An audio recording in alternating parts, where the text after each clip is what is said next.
Les devins, venez me suivre sur mon Amino, c'est très simple, vous téléchargez l'application, peut-être que vous avez déjà un compte dessus ou alors vous en créez un, vous recherchez mon Amino Saikyo Devin, vous le rejoignez, c'est un petit peu comme un abonnement, tout est gratuit, sans publicité, et là-bas j'y produis du contenu, on pourra aussi bien sûr se parler dans les fameux chats publics, et je vais y faire très prochainement des lives, j'espère que vous y retrouvez très nombreux, merci à tous. Salut les devins, c'est Saikyo. Il est l'heure pour moi de vous proposer avec beaucoup de plaisir ma review du futur de l'épisode 133 de Dragon Ball Super, avec un petit peu de retard aussi c'est vrai, mais bon ça c'est pas bien grave. Par contre, j'aimerais vraiment vous poser une question, et j'ai oublié de vous la poser la semaine dernière, est-ce que ça vous dirait, ou pas, dites-moi en fait, que je vous fasse à peu près 2-3 jours avant chaque review du futur, une courte vidéo, franchement voilà, je vous la fais pas à l'envers, un truc qui dure, je sais pas moi, entre 4 et 6 minutes, un truc comme ça, par rapport aux spoilers du futur, peut-être même moins, 2-3 minutes, pourquoi pas. Une vidéo assez rapide dans laquelle je m'amuse à modifier, vous savez, les pages du Weekly Shonen Jump, comme je l'ai fait en fait pour les spoilers du futur, épisode 132, je pense que vous les avez déjà vus, histoire d'alimenter un petit peu le folklore de ces reviews du futur, ça va pas me rapporter des masses de vues, ça va me faire gagner 0 argent, c'est juste un petit peu pour jouer le jeu, on va dire. Est-ce que ça vous dirait ou pas? Moi, de toute façon, je ferai une vidéo courte, donc ça va pas me prendre énormément de temps.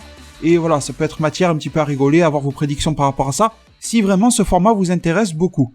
Assez parlé en tout cas pour les présentations, et parlons maintenant de cette fameuse revue du futur, épisode 133 DBS. Je vous avais laissé avec le 132 sur la fameuse mort de Beerus, sur Champa qui vient annoncer cette mort, et Goku ne sachant pas trop comment réagir, Beerus qui est dans le ciel, etc. Goku portant entre ses bras le corps du défunt Beerus, donc beaucoup de mystères qui planaient à ce moment-là, et on reprend directement ici, dans cet épisode-là, dans la pure continuation de l'épisode 132. Alors on est toujours totalement en fait dans cette zone d'incompréhension, on a l'impression que les secondes durent des éternités tellement on veut savoir ce qui se passe, on ne comprend pas. D'un coup il y a des tas de dieux auxquels on est attaché, c'est vrai que ces dieux sont maintenant devenus des amis en fait, et les voir disparaître d'un coup sans explication, c'est bizarre. Champa qui se ramène avec le corps entre ses bras de Beerus, c'est complètement le flou. Beaucoup de petites remarques sont faites à droite à gauche, la Team Z commence à se rassembler autour de Goku et donc autour de Beerus, car quand Goku a vu l'état dans lequel était Beerus, l'instabilité de son état émotionnel a fait qu'il a eu une hausse de ki qu'il n'a pas pu contrôler. Ça n'a pas fait d'éclat, ça n'a pas cassé les murs, ça n'a rien fait du tout, mais ça a été perceptible, une fraction de seconde, et tout le monde s'est rassemblé autour de lui. Son ki a été en quelque sorte la manifestation du trouble de ses émotions, et donc tous ces personnages qui se rassemblent, Krillin, etc., se posent beaucoup de questions. Au moment où Krillin demande si c'est Champa qui a tué son propre frère, Piccolo dit non, regardez, la tristesse sur le visage de Champa. Champa arrive, il est au sol, bien sûr il n'y a pas de salutation quoi que ce soit, il rentre directement dans le vif du sujet avec un ton de voix très bas, il parle assez lentement, il a l'air d'avoir été vraiment atteint moralement, il vient vraiment de subir un choc, et Champa commence à rentrer dans le début de ses explications. Il dit très simplement, il y va direct, qu'il n'y est absolument pour rien, qu'il n'était au courant de rien, que c'est Vermoud qui s'est rendu à lui, Vermoud était complètement blessé, et d'ailleurs Champa était tellement étonné en fait de voir Vermoud se rendre dans son univers. Nous avons un très rapide flashback dans lequel on voit la rencontre entre Vermoud et Champa. Champa est étonné, Vermoud est tout blessé, il est accompagné de son ange Margarita, et Vermoud lui dit « Je savais que tu réagirais comme ça, et pour que tu me crois, j'ai fait en sorte de laisser ces blessures sur mon corps. Maintenant, Margarita, soigne-moi. » Et là, il y a Margarita qui l'a soigné. Une fois que Vermoud était mieux, était rétabli, le temps d'un instant, il a commencé à tout raconter, tout ce qui s'est passé sur la confrontation avec Léa Kaishin et tout ça. Le fait que Kitera a tué Beerus, en tout cas c'est lui qui a porté le coup de grâce. Le fait qu'ils en ont après les mortels comme Goku et Jiren, par rapport à leur puissance, l'ultra-instinct, des choses que eux-mêmes rêvent de maîtriser en fait. Il explique également qu'il s'en est sorti car il a été laissé pour mort. Au final, c'est un rescapé chanceux. Et Vermoud continue et termine en disant que c'est lui, Champa, qui l'a contacté, en espérant y trouver là un point d'appui et une force supplémentaire, car il a jugé qu'il pouvait avoir confiance en lui. Même si Champa a une relation conflictuelle avec Beerus, il s'est dit que dans ce cas-là de force majeure, Champa serait quand même du côté de Beerus, surtout que Champa a été évincé. Rappelez-vous, la semaine dernière, épisode 132, Champa n'était pas du tout invité aux fameuses réunions, il voulait l'éviter, le mettre de côté le plus possible pour qu'il ne sache pas du tout ce qui s'est passé, pour pouvoir peut-être lui raconter des salades par la suite et tout ça, pour lui endormir un petit peu le cerveau. Donc Champa l'a vraiment à l'envers, on lui tue son frère et en plus on le met pas au courant de ce qui se passe. Malgré tout, Champa dit qu'il a été sceptique et qu'il a eu peur un petit peu d'une farce ou d'un coup pourri un petit peu de Vermoud, même si les blessures lui avaient fait comprendre que ce qui venait de lui arriver était sérieux, parce que blesser Vermoud ce n'est pas donné à tout le monde. Et du coup, Champa est allé lui-même dans ce lieu de réunion chercher le corps de son frère. Il l'a trouvé mort, décédé là-bas, et il l'a ramené sur Terre pour aller voir les fameux gars de l'univers 7, en qui lui aussi a confiance. C'est un petit peu une chaîne de la confiance qui est en train de se former. Champa dit en plus qu'il a remarqué que l'univers 7, sa force était la confiance, Et puis après tout, c'est aussi aux mortels qui ont côtoyé le dieu de la destruction Beerus d'apprendre son décès. Donc il a trouvé logique de venir leur en parler. Et on sent à son intonation de voix que peut-être, pourquoi pas, s'allier ou faire quelque chose plus tard, mais pour le moment ça n'est pas dit clairement. Pendant ce temps-là, Goku, en fait, il est un peu tremblant. On sait pas trop ce qu'il pense, il regarde le corps de Beerus, on a l'impression qu'il va péter un câble, mais on sait pas trop ce qui se passe, il parle pas, il y a pas un mot qui sort de sa bouche. Il écoute, mais en même temps il est absent, c'est un petit peu bizarre. C'est les autres qui font la discussion, c'est les autres qui posent des questions. Vegeta rapplique, il est quand même un petit peu méfiant et il demande où sont les anges. Il lui dit où est Vados. Champa lui dit que Vados était là, c'est même elle qui l'a aidé à aller justement chercher le corps de Beerus et tout ça. Elle l'a déposé sur Terre et elle est partie. Et Champa ne donne pas des tas de détails, mais il dit qu'une réunion exceptionnelle s'est mise en place, une espèce d'assemblée générale de force majeure en fait, s'est mise en place du côté des anges, en expliquant que cela arrive de manière extrêmement rare, car les anges normalement ont pour vocation de rester neutres, mais que, voilà, des fois ils ont la possibilité de tirer la sonnette d'alarme quand ils sentent que le problème ne vient pas de un dieu de la destruction, mais de plusieurs.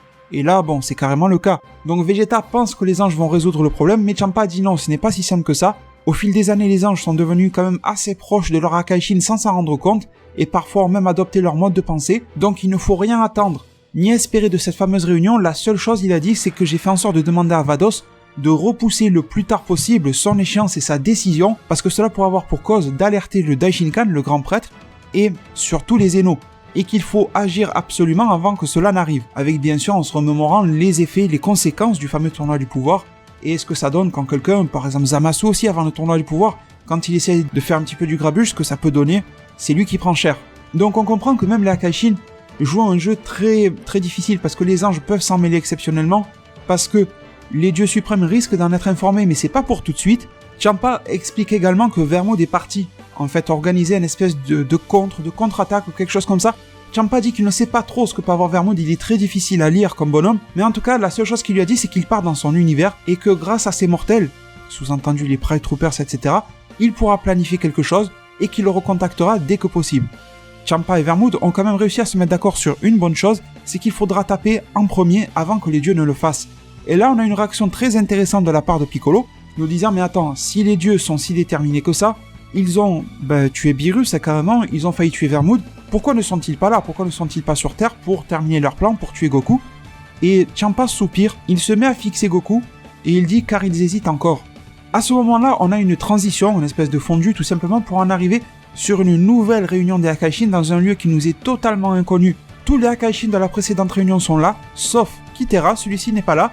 Alors les autres se demandent pourquoi il n'est pas là, c'est quand même presque lui le principal intéressé, c'est lui qui a donné le coup de grâce.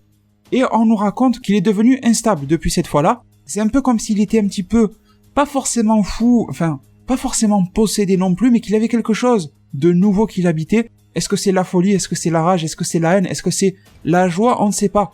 Il est à la limite de la schizophrénie, parfois on peut le trouver en train de rire aux éclats, parfois il peut pleurer d'une énorme tristesse. Il est devenu très instable, et cette instabilité pourrait devenir un gros problème, aussi bien pour les mortels que pour les dieux à l'avenir. Alors les dieux de la destruction continuent de considérer Kitera comme leur allié, jusqu'à présent c'est le cas, mais il faut quand même le garder sous un œil de surveillance, donc on sent que, un petit peu dans chacun des groupes qui se forment, tout le monde n'est pas forcément bien sûr de son allié, et c'est ça qui est plutôt pas mal aussi dans le fond de l'histoire. Au final, les Akaishin n'ont jamais été de grands amis par le passé, certains s'entendent plus ou moins bien, mais de là à avoir une espèce d'unité qui agit à l'unisson, on en est loin, et c'est encore le cas, et même dans la poursuite de la réunion, tu as Ivan qui dit que ce qui s'est passé est complètement déplorable, qui au final il regrette totalement ce qui s'est passé, mais que maintenant qu'on est dans cette histoire-là, il faut gérer la suite au final. Et les autres Akaishin, bon, Ivan il est bien beau, mais ils se disent qu'ils ont lancé ça, on n'a pas tué Beerus et on n'a pas tué Vermod, parce qu'ils pensent avoir tué Vermod pour rien, donc il faut mettre le plan, il faut le terminer, tuer Goku et tuer Jiren. Ils mentionnent également la discussion, enfin l'assemblée générale des anges qui est en cours, et ils disent ne pas trop s'en inquiéter parce que chacun ont donné des directives assez similaires à leurs anges, c'est-à-dire fait en sorte d'étouffer un petit peu l'affaire, laisse-nous régler ça. Leurs anges étaient un petit peu embêtés, mais en même temps par le lien qui les unit par amitié et par confiance d'une certaine manière, ils ont un petit peu obéi à ce genre de choses. Et les Akaishin disent également que c'est pas forcément des anges qu'il va falloir se méfier, mais plus des Kaioshin. Parce que dès qu'ils vont se rendre compte que le Kaioshin de l'univers 7 ils ne sont plus là, les Kaioshin n'ont pas la puissance en fait pour venir répliquer face aux Akaishin, mais ils peuvent faire un Kaikai, c'est-à-dire la téléportation des Kaioshin, et se téléporter directement dans le monde de Zeno pour tout lui expliquer. Donc le temps est compté, va falloir se décider assez rapidement, Mais ils disent que normalement ça devrait aller car la prochaine réunion des Kaioshin qui est planifiée, eh bien elle est dans un mois. Donc normalement ils ont le temps de mettre à bien tout leur plan. Mais on sent enfin aussi pour clôturer cette réunion des Akaishin que Champa n'avait pas tort, c'est-à-dire qu'ils hésitent encore à franchir le cap en se disant que ils ont eu du mal à venir à bout de Beerus et de Vermouth à eux tous, et qu'en sera-t-il face à des mortels qui sont capables de dépasser ces dieux-là? Il y a un petit peu une phase d'hésitation, mais certains dieux comme Jin et tout ça sont certains et sûrs de leur capacité. Ils confirment ne pas avoir tout donné dans leur combat contre Beerus, et que ce n'est pas des mortels qui vont les effrayer malgré leur pouvoir, et que, bon, ils n'ont pas peur du tout, même de l'ultra-instinct, ça n'est pas encore suffisant à ce niveau-là. Et c'est justement maintenant qu'il faut agir, sinon après ça sera irréversible et les dieux seront complètement finis. Alors, la discussion se continue, mais malheureusement on nous la montre pas, et on revient sur Terre avec Champa. On sent que l'ambiance est de plus en plus à macérer de la haine, à vouloir se battre pour obtenir sa revanche, même des personnes qui ne sont pas directement impliquées, comme la Team Z, Krillin machin, ça ne leur plaît pas. Ils veulent une vengeance, la vengeance ne leur ramènera pas leur défunt Beerus, mais ils le veulent quand même, ça s'énerve dans tous les sens. Vegeta n'y a pas d'intérêt personnel, mais ça ne lui plaît pas. Et puis il dit qu'il est destiné à dépasser son grand rival Kakaroto, donc par extension, les dieux de la destruction vont vouloir s'en prendre à lui s'il dépasse le niveau de puissance qui fait déjà peur aux dieux de la destruction. Donc il se sent quand même impliqué un minimum. Goku commence à serrer ses poings de plus en plus, il a posé délicatement le corps de Beerus au sol, il relève sa tête tout doucement dans une mise en scène assez classe, et Champa lui dit « Goku, tu es la cible des dieux ». À ce moment-là, Goku relève sa tête, on voit qu'il est pris par tellement d'émotions en même temps, ça bouillonne vraiment. Principalement, on ressent de l'énervement, mais aussi un petit peu de la détresse, de l'incompréhension, le pourquoi est-ce que cela arrive, pourquoi est-ce que les dieux font une telle injustice. On arrivait facilement à lire tout ça sur son regard, il était pas en train de pleurer, mais il avait le visage de quelqu'un qui pleure, mais sans avoir les larmes qui coulent. Il avait les dents serrées, et on sentait qu'il était vraiment prêt à passer à l'offensive. À ce moment-là, les devins, on aurait pu penser que c'est la fin de l'épisode, mais il manque encore un élément. Gohan arrive, on voit d'abord un plan avec son pied qui arrive, qui frappe fortement le sol, ça interpelle tout le monde, le plan monte sur son corps et on voit son visage, il n'est pas spécialement énervé mais il est très sérieux, il est en train d'enfiler le haut de son vêtement de combat, identique à celui de Goku, et il dit « Papa, j'ai quelque chose à te dire ». L'épisode coupe sur cela, avec bien sûr la question de qu'est-ce que Gohan va bien pouvoir dire la semaine prochaine. Il a l'air déterminé à combattre, mais il a l'air aussi d'avoir des choses à nous raconter. Dès la semaine prochaine, on devra en apprendre un tout petit peu plus concernant justement la forme que la contre-attaque prendra, mais une petite surprise pourrait s'y glisser. Je ne vous en dis pas plus les devins, j'espère que cet épisode-là vous aura plu. Si c'est le cas, bien votre soutien m'est vraiment précieux. C'est très simple, un petit j'aime, c'est très rapide à faire et ça supportera vraiment ce format, ça l'aidera vraiment le mieux que vous pouvez faire et tout ça, c'est pas des dons ou quoi que ce soit, c'est juste un petit pouce bleu. Je vous en remercie du fond du cœur. Prenez tous très bien soin de votre futur, c'était un pur plaisir et un régal pour moi de vous partager cette histoire aujourd'hui. Et à plus pour de prochains arts divinatoires.